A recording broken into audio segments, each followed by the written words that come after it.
folks. Welcome to another Ominous Hour. You can turn the music down a little bit.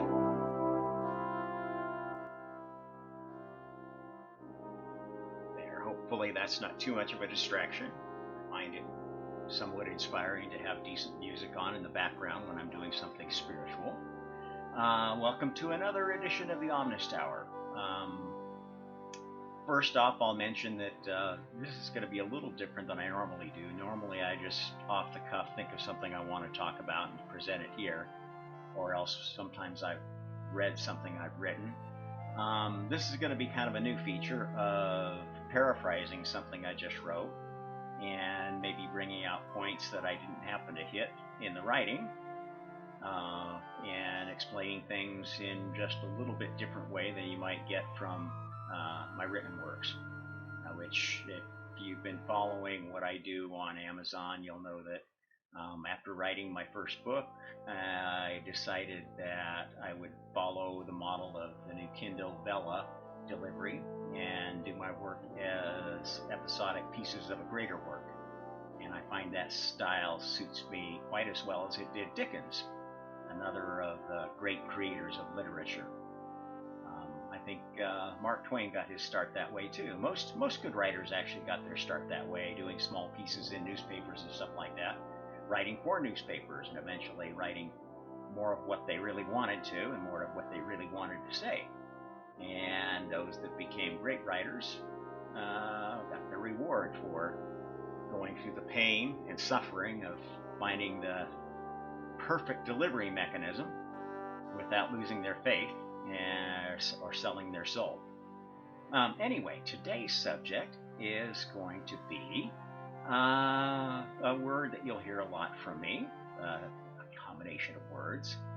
I call this event that humanity is being challenged with right now, experiencing collectively as a species and individually, each in our own way, a cosmic jubilee. Okay, what's a jubilee? Those of you who have any training in the Bible will recognize that as a word that's used quite often in the Bible. It's used quite often in the traditions of countries and organizations, Catholic Church, you name it. Basically, it means celebration of an anniversary of some sort. Can be the celebration of a passage of a certain number of years, a certain number of years in the rule of a particular ruler, a certain number of centuries of the rule of a particular ideology or religion. Could be, you could say that starting a new major genre of art could be time for a jubilee, a celebration of something very new and exciting beginning. So you can celebrate jubilees for a lot of different things, and people have very individual jubilees. They call some, I think the 50th wedding anniversary in some cultures is called the Jubilee wedding, the Jubilee anniversary. And, it's thought that a couple that survived that long must have done something right in their marriage, and that would be cause to celebrate. So we have individual jubilees. We have a birthday every year. We celebrate Christmas every year, which, at least for the people getting the most toys, is certainly a cause for something of a jubilee. And I guess where the variation is what's the scope of the jubilee. And in anything, if somebody benefits from a jubilee, from a good event, from some good change, it's hard to conceive of one of those that doesn't end up costing somebody else something. So, for instance, if you're celebrating a Jubilee wedding anniversary, you may have had to sacrifice a lot of things on the way to get to the point of enjoying that celebration. A lot of your individual hopes and dreams, a lot of your sanity maybe, if you had to endure arguments and disagreements that would have torn apart another couple. You may have had to even sacrifice your children if they couldn't go along with the boundaries of your continuing relationship. I've seen all these kinds of individual jubilees. For some, a jubilee is just getting through another day and saying, I didn't kill myself, or I didn't kill anybody else. Might be cause for celebration. In all of those cases, though, somebody else actually is suffering for your jubilee. Just saying, wait a minute, you're saying, Rob, now, you give me some examples there, and I heard one there where nobody suffered. You said, well, a murderer might celebrate a day where they didn't kill somebody as a jubilee. Nobody got hurt there, right? Ha ha, I proved that you're wrong. You're not defining this word correctly. But is that so? Because even if we're celebrating a very personal jubilee,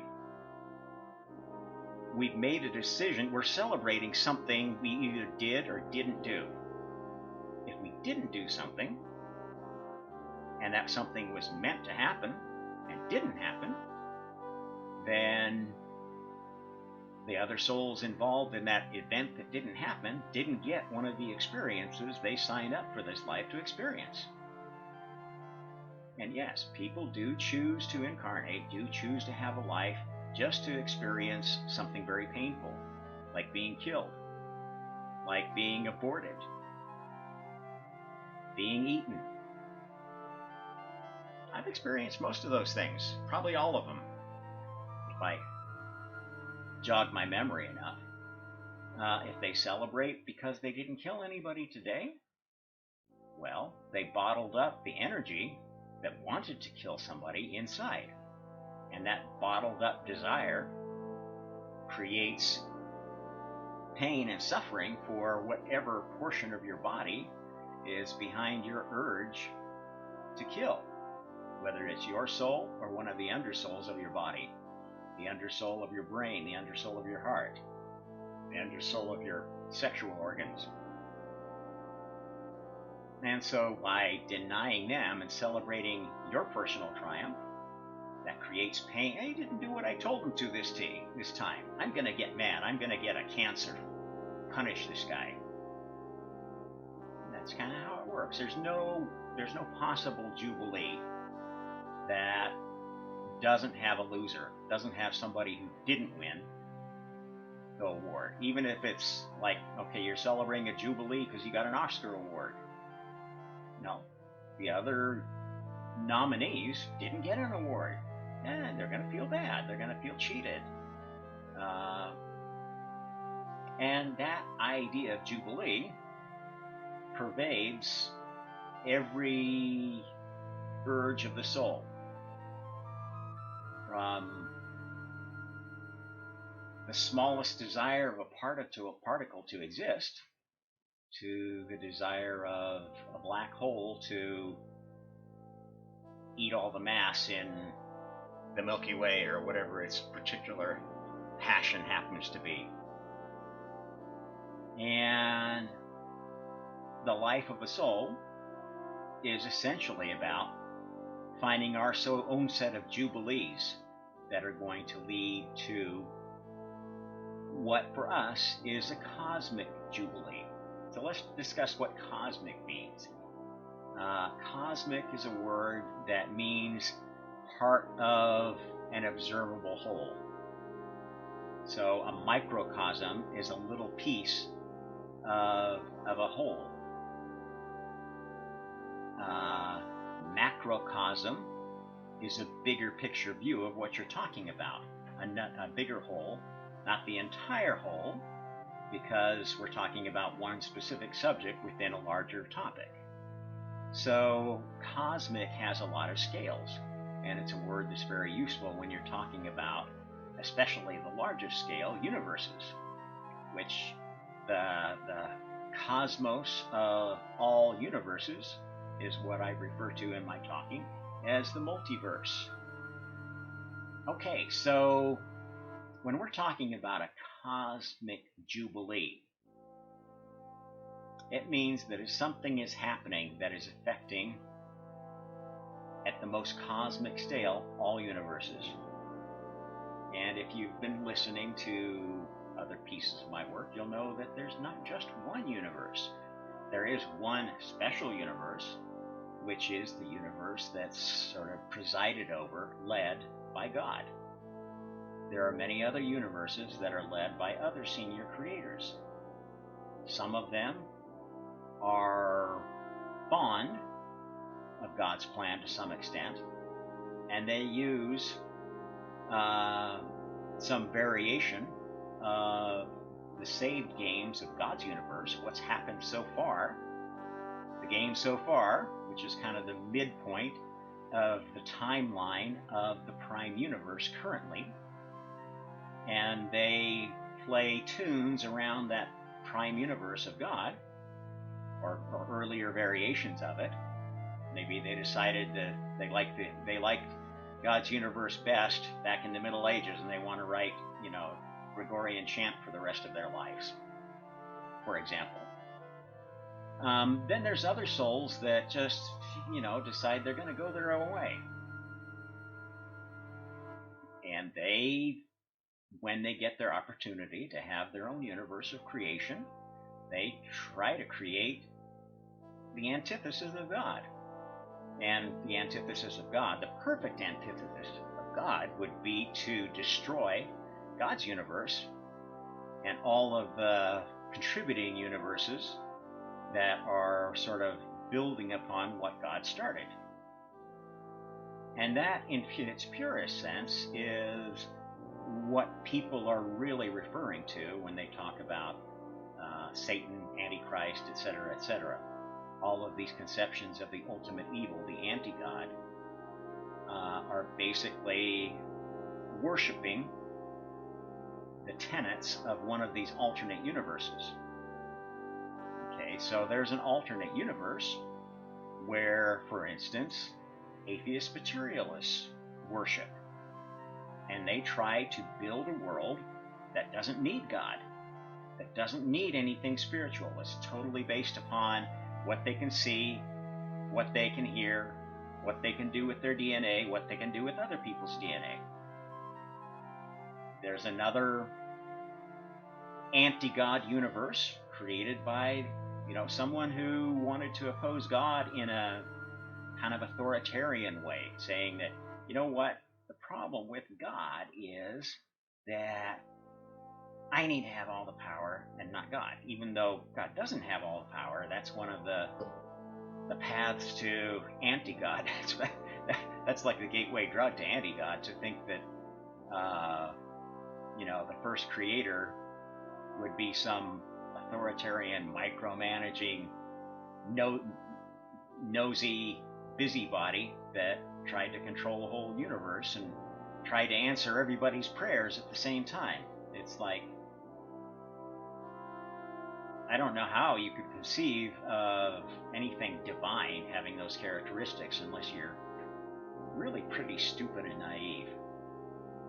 But there are people like that, and there is an anti-God universe of people that believe in all sorts of authoritarian religions and dogmas, and are just sure that they're going to someday find just the right perfect little tweak to communism to make it work better than republic. Just the right little quick tweak to democracy to make it work better than a republic. And, the government of heaven, government of physical universes, that's basically the laws of physics.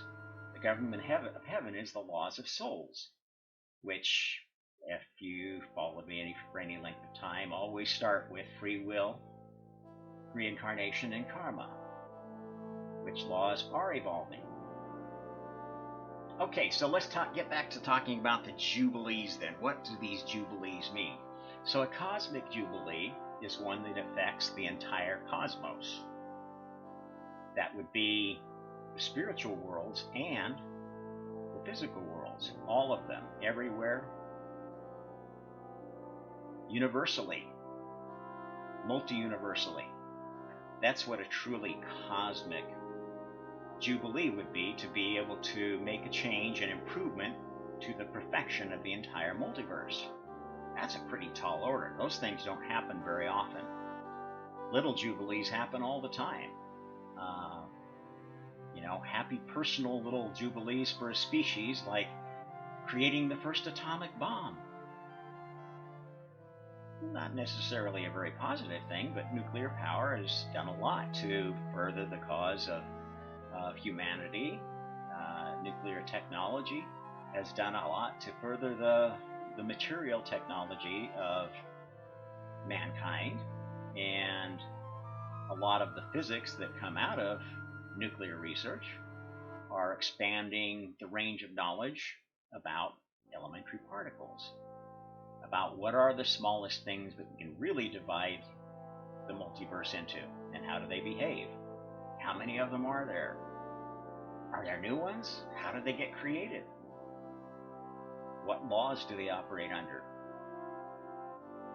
So, all sorts of jubilees to be celebrated. And if you've been listening to my message, every soul, yourself included, and the souls of all the sub-souls of your body, down to the smallest cell, down to the individual elementary particle, they're all learning how to be a messiah, an inventor of something new and unique to the multiverse. And it doesn't take much to do that. If you're satisfied with inventing the space that it takes for one new soul to occupy in the space of all souls, which is ultimately the framework of the multiverse, the framework of all the dimensions, of all the universes, of everything that has ever resulted from creation, and you just want to occupy just a little bit of that grand space, that's an aspiration for a soul, and you could spend the rest of your life occupying that space, waiting for some event to happen that would cause you to get more involved, maybe challenge you to think of yourself in a bigger sense than just being a bit of soul space in a vast canvas that's growing. So, jubilees can be great and small, and in some sense, every jubilee does make a change to the multiverse, but doesn't necessarily make a global change. So, to be a particle that made cosmic discovery that was be worthy of a cosmic evolution, you'd have to create a new way of organizing soul space, new properties. And that's been done. It's actually part of what's going on right now. This experiment that the humanity is involved in, that this planet was created for, has had so many sub-experiments you would not know it. And the top-level experiment, the manifestation of one of the top-level experiments, is this idea of, you look back through our history and there's this theme of pyramids, of a hierarchical organization based upon power. That's basically what the pyramid represents, and that is actually how souls used to be organized, in a pyramidal lattice, if you will. So if you envision one pyramid, a four-sided on the base pyramid with a point, okay?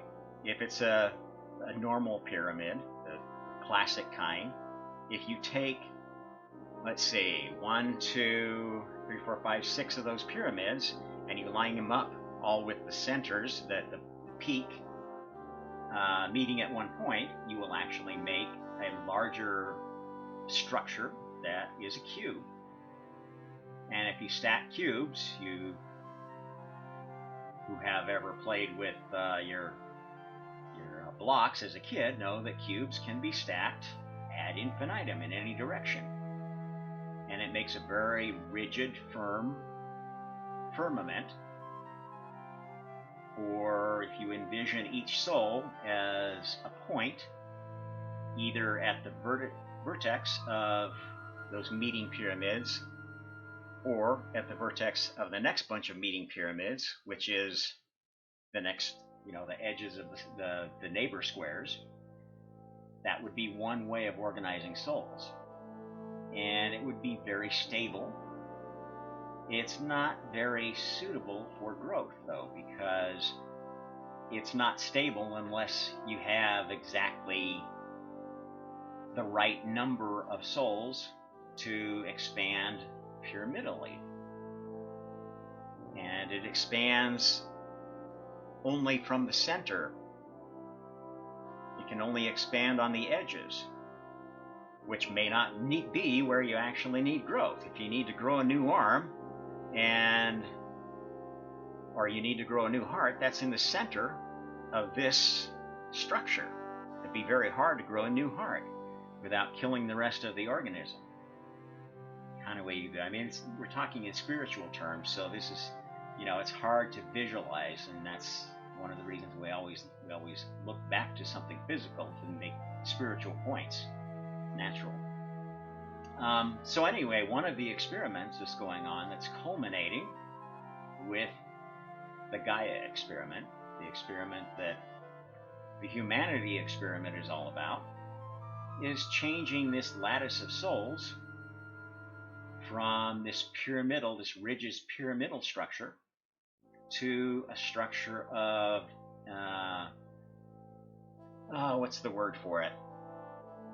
Somebody will supply it. It's fresh off my head, but basically, if you've been in the spiritual world for very long, you know that the two-dimensional representation of a better perfection is two equilateral triangles, one like this and one like this, on top of each other, which turns out to be the Jewish Star of David. Now thought of in three-dimensional terms, this perfection is actually not flat. It is two tetrahedrons, one on top of each other, two of these three-sided pyramids, not four-sided base pyramids, opposed to each other with a non-defined point in the center. And this is the new structure of the lattice of souls that we've been working toward. Humanity's been a big part of doing the final testing of this new soul lattice. Now, what are the advantages of this? Well, this soul matrix, if you will, this new superfluid of souls, is not rigid. It's very flexible. It allows souls to touch at multiple points, to touch multiple other souls, and to negotiate our way through the fluid of the multiverse, through the grand fractal, as it were, with much more ease. It's not going to be easy to get stuck in one little podunk area of the multiverse because everybody kicked you aside and thought you weren't useful, which happened a lot in the old days. And it happened a lot in the old days of humanity too, and still happens a lot as the new pattern takes effect.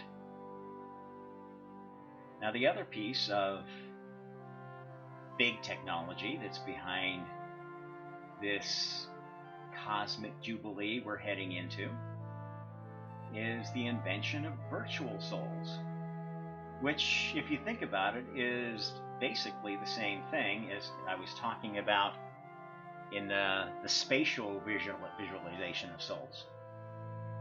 From a thought standpoint, a virtual soul is basically one that can pop into existence to replace a soul at one point of the multiverse, so that that soul can immediately go to occupy another point. Now, how would one use that? Well, here's how it works when this is fitted into the laws of reincarnation and karma.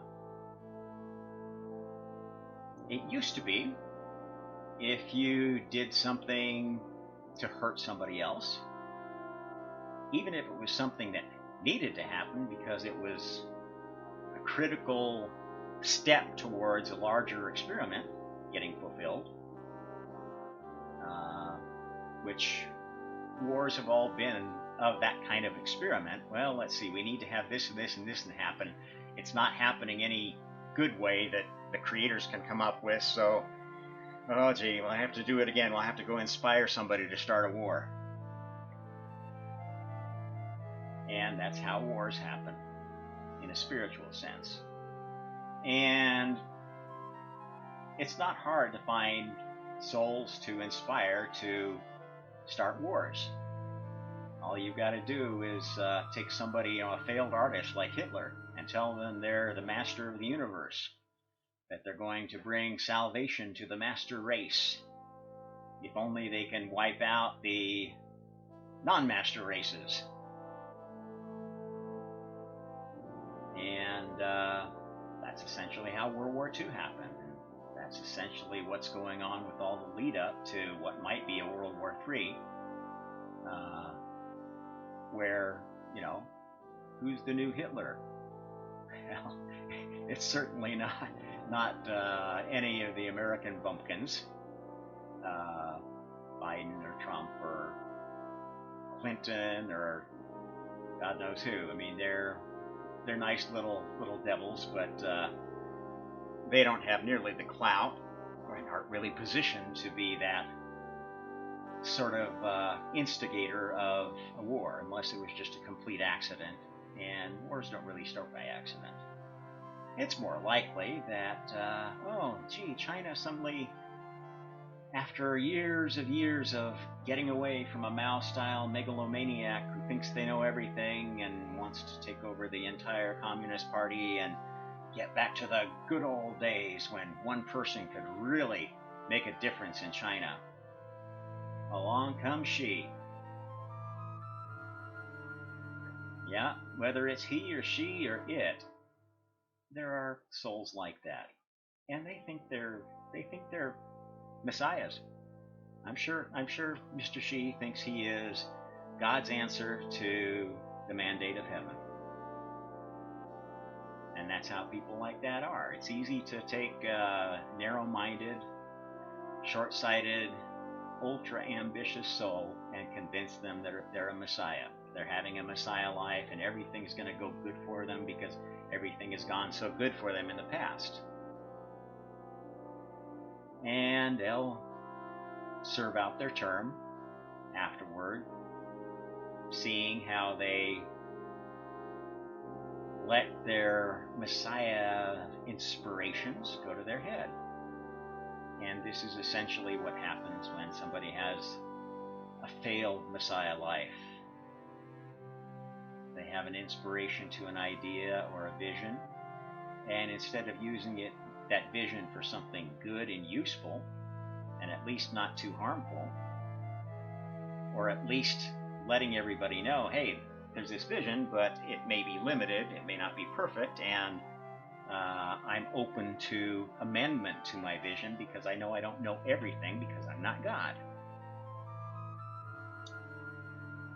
Okay, but there are Messiah lives that happen and happen successfully, and they happen with all sorts of things that make the multiverse better, that eventually might spread to the entire multiverse. There are musical patterns that have been found to be so useful that they are intertwined in the music of every species that learns how to make music. Whether it's the sound of birds, the rustle of wings, the drumming of a tail. There are works of art that find their way through the whole pattern as well, and they form the natural art that we see throughout the animal and plant kingdom. So You could be interested in anything and have a Messiah life that would lead to a cosmic jubilee. Changes the whole pattern, eventually spreads to the entire universe. Maybe it only spreads to one galaxy. That's still a pretty big jubilee. It's not cosmic, but you could have easily a galactic jubilee as a celebration of one of your Messiah lives. But there is, right now, a life in progress that is cosmic jubilee life, one that's going to have one of these huge celebrations, because it is the culmination of an experiment that is as old as the first soul. Now, what was the first soul experimenting with? Let's get back and get our head wrapped around God's mind. God, the first consciousness, the first thinking entity, the first big decision that this entity had to make was to figure out what thought to give form and what form to give it. And not having any models but himself, the first soul gave form to the second soul and had to decide some very simple things about this second soul. Do they know everything I do? Do they have all the power, the creative power that I do? Are they able to unthink me and replace me? Now, if you were a pretty sharp guy, you'd think about those things before you had your first child, wouldn't you? And if you're a smart parent, you think about those things before you have a child. You think, okay, is this child going to eat me out of house and home? Is it going to take up so much of my time that I can't go out and earn a living and have food? Is it going to mess up the relationship with the person I was thinking of having this child with? Of course, God didn't have that problem, because creation was a masturbatory event at that point, I guess you say. But experiments all lead back to that very first experiment.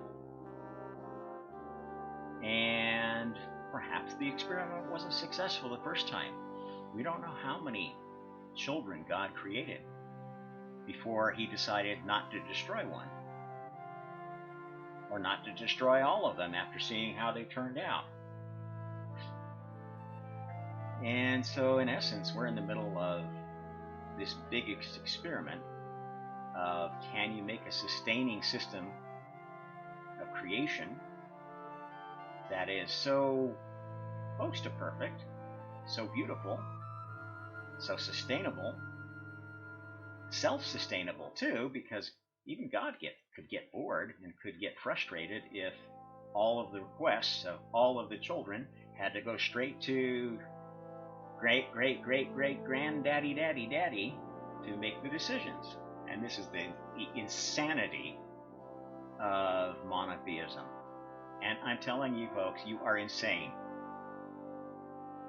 Yell at me, scream at me, you're stupid to think that any intelligent entity would want to have to deal with all of your problems. They delegate. And that's where lesser gods come from. Call them angels, if you will. Call them blessed spirits. Call them ghosts. The whole point of all these other spiritual entities is to take some of the load off of God. And by doing so, give them a little more responsible mission of training, so they can learn spiritual lessons that they couldn't learn in the physical world. Just like when we incarnate, we learn lessons in the physical world that we can't learn in the world of pure thought. They're complementary systems. And the goal isn't to spend all your time living or all your time in heaven. Nobody does that. Why? Here's the key. This is why the whole point of Jubilee is that an idea is just a brain fart until it's tested, until it's proven what its worth is, whether it's a useful idea deserving of spreading across the whole multiverse, or whether it's a dangerous idea that needs to be quarantined on one planet for fear of it getting out in the wild. Every idea is a virus, and every idea is a cure. And its manifestation in the physical world, whatever that idea is, what it does, what it accomplishes, is the extent to which it was a good idea. A virus wipes out an entire planet of humans, and the planet goes back to a, quote, more natural state. Was that virus good or bad? Were the humans good or bad? Did any escape? What did the ones that escaped do with that reprieve? If you look at it from that point of view, you can see that some people might view this event, this Jubilee event, as being quite dark, because there's entirely possible that the whole planet or the species or some large portion of it might be destroyed in the process of finalizing the experiment and cleaning up all the test tubes, putting all the bad ideas back in the bad idea universes, and hopefully locking up the key so only people who like to have bad ideas will go rehash those bad ideas. And that's the whole point of virtual souls. Virtual souls were created with the idea that, you know what, instead of making people experience all the dark things that they could do, making souls experience all the dark things they could do to other souls, if it's been done before, let's just send that soul to time out in the dark universe where that idea was invented, and let them play it out in a fantasy world. In a fantasy world designed around trying to prove the dark idea was good. And how do you prove an idea is good? You hit it with every single test you've got, and if it still survives, it's something good. Now, in a dark universe, everything that survives in a dark universe, a universe of God-haters, essentially, the ideas that survive are the ones that are best at teaching bad souls to be good, to be more godly. And that's the essential role of all the worshippers of Satan, all the worshippers of Antichrist. They're not per se bad guys. They have just decided to work in the bad universes, to develop technologies, to develop stories and examples of what doesn't work and you shouldn't do again. And this final refinement that we're just in the process of applying to the new laws is this idea of virtual souls.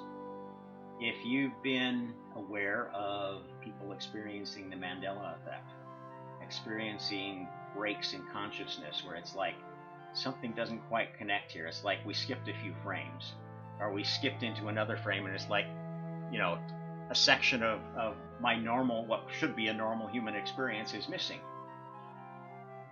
These are the last glitches being exposed to this new system. As you can imagine, if you want to make a system of virtual souls where you could pop a soul out of here and plop it over there, where everything looks the same, but now they're just living in the anti-God universe where they can make their mistakes and they'll get corrected automatically by dark souls, or the dark souls of that universe, or the virtual souls that are holding a place over there so that the real souls can get their work done in God's universe. That's what's going on. And you just have to make this very seamless, because if you know, something switched here, that kind of spoils the whole thing. Then you'll know, uh-oh, I'm being swapped out. My reality is being changed. And make you think about it and wonder about it, and thus affect the experiment of moving places with a virtual soul. We don't want the observers of the experiment to notice that they're in an experiment, because if they know they're in an experiment, they are going to try to mess with the experiment. If you knew exactly when you were in God's universe, when you were in some other universe, you would know exactly when it was okay to pull out an AK-47 and blast away everybody in sight.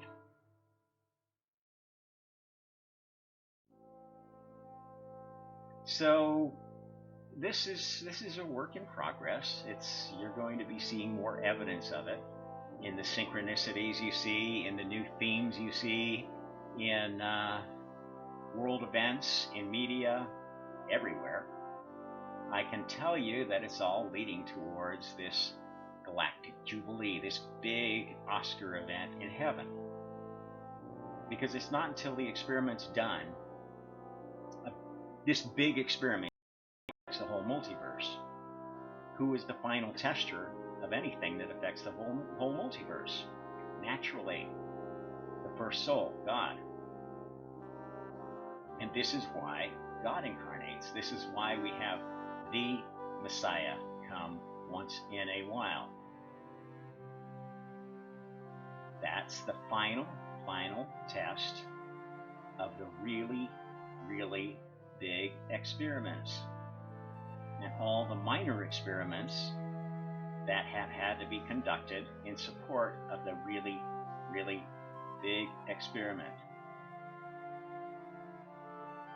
Once God comes to the universe where the final test is happening, which is his universe, because he's the only one that can approve changes to the prime universe,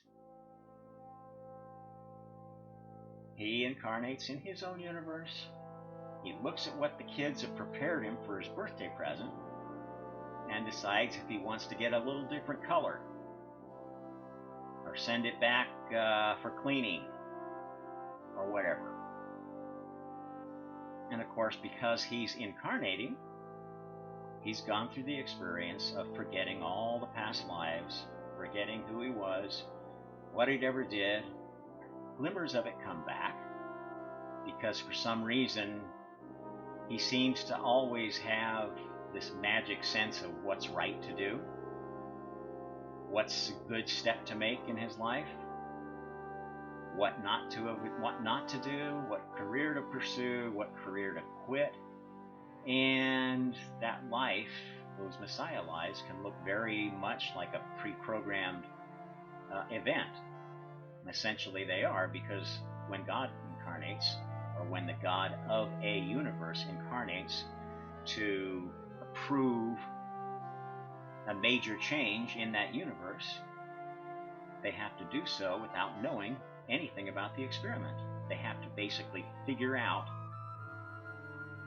what the game is without knowing anything about it. And if they figure out the game and they like it, then the experiment is a success. If they figure out the game and they don't like it, they can make changes to it and try to make it better, at least as better as it can be within the space of that one incarnation of the God of that universe.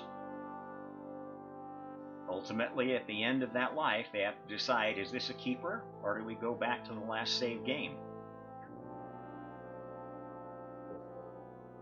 And I want to tell you that this one's a keeper. Despite all the bad stuff going on, all the hating and killing and lying and idiocy, humanity won. You won one for the big guy. And the sooner you folks can get that through your thick gourds and stop trying to create new problems before you get up to the cosmic jubilee, have a glass of champagne with the gods, you just got to get over it. all the good positions in heaven are already taken. Because I mean, that's another thing that happens with one of these cosmic jubilees. It's a chance for every soul to advance on their path towards their own godhood, to the extent that they contributed something useful to the completion of this experiment. Useful things can be both good and bad things. The architect of World War II made something very bad, killed millions of people, but it gave the remainder of people left a vision of a world without war, a stronger vision than they had before, than they'd had in World War I. And if we have another war, I bet we'll have a stronger vision of what a lasting peace might be, and how difficult it might be to accomplish peace when we have companies at war with each other over who's going to make the most money, who's going to drive their competition out of business, who's going to manipulate governments into giving them what they want, enacting legislation, forcing them to sign up to no prosecution clauses for getting access to their products that they've convinced people are absolutely essential to their survival. You got a lot of stuff to sort out, humanity, and it could take a while. But whenever you're looking, things are looking down, just try to envision what this cosmic jubilee would look like for you. What this best of all possible outcomes you can see for whatever is afflicting you, whatever is hurting you, whatever you're suffering through right now. And I guarantee when you get back to heaven the next time, that's what you're going to see taking shape. Now, is that a reason to go off and commit suicide so you could see it sooner? I don't know. I don't think so. I don't feel that way. I want to stick around and see how it all falls out. It's like watching the best reality show ever devised. All the little pieces coming together that I know are leading to this big celebration. So I'm having a hell of a good time watching it. And ultimately, if you can't think of something that you really need to be doing to make this world converge on that better place, probably the best thing you could do is just sit back and watch. Eat as well as you can. Take care of your own family and little neck of the world as well as you can, and wait for inspiration. Because I can tell you, when you're inspired to do something by God, or somebody that's really on God's side and knows it, you're going to know the difference. And if you've already chosen one of the dark gods to lead your way, you're going to know that too. And it really doesn't matter whether you act on it or don't. It could affect your personal path. If you are down the dark side and you really, really, really want to work toward the light, okay, resist those things. Let whatever demons are within you or around you suffer. And be a little selfish for a change and say, no, I'm not going to do that. I don't want to be a dark god. I don't want to serve you guys. I'm going to do nothing instead. At least that's better than following your dictates. And yeah, you'll probably shorten your life, because whoever was this dark god who thought that you were their disciple is going to be disappointed. It's going to be sad. It's going to take some friends of yours in your body. Maybe it had control of your heart, or maybe it had control of your brain, and it's going to twist those around and make you feel crazy, and make you feel like you're having a heart attack, make you have a heart attack, whatever they have to do. Rest assured, whatever choices you make, your soul is immortal. It's going to continue existing in one of the light universes, the universes of God and his supportive gods, or one of the dark universes, supporting another god who thinks he knows better than the first creator. That's all a choice. And if you find it's landing you in a place that you can be assured that it's your own personal hell and not anything anybody punished you for that you didn't do. Anyway, I'm looking forward to the cosmic Jubilee, and I hope after this segment you are too. Like, share, subscribe, ask questions, call me an idiot, whatever you want to do. I'll still be here putting out the Omnist Hour until my honest Omnist Hour, when I get to find out what I get for my birthday present. Thanks for joining me. I hope you'll come again to the Omnist Hour. Till then, I'm Rob Trump, signing out from my little corner of the multiverse.